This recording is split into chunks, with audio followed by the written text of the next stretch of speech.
气象局表示讲，咱台湾的黄霜雨季应该特别结束了，也毋过北部主要的水库水量拢已经有够成了。气象局嘛指出讲，目前台湾是伫太平洋高压的位置，未来这几天温度会真热，5日这4天的连假天气嘛是真烧热，过道会有雷公雨。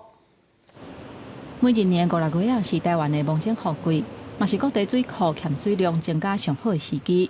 今年进入梦境雨季的时间较晚。一直到6月初才有明显的落雨，这几天天气渐渐稳定。气象局长陈明典顶一日嘛伫人民册发文，讲到台湾梦境雨季，那像有要结束的现象。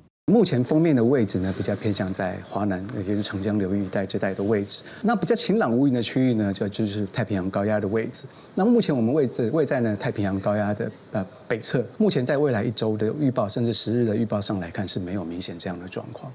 气象局表示，未来这几天各地大部分拢是侪云到好天的天气，日下的高温甚至会到35度，西半部有当时也是有短暂阵雨。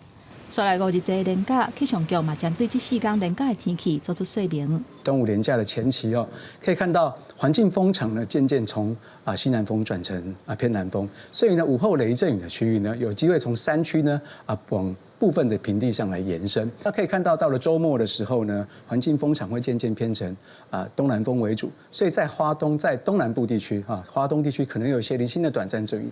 另外午后雷阵雨的区域呢也会向西半部的平地来扩散。雨伞落无休困，微生雨的天气，即嘛渐渐离开。这礼拜3是夏至，拜4就是5日节，热浪正式到位。刷来是高温佮漚湿的天气，民众都要较谨慎。气象局嘛呼吁，民众若出门都要注意，唔通晒着伤，水爱加啉寡，才当避免热伤害发生。记者林小凯台北采访报道。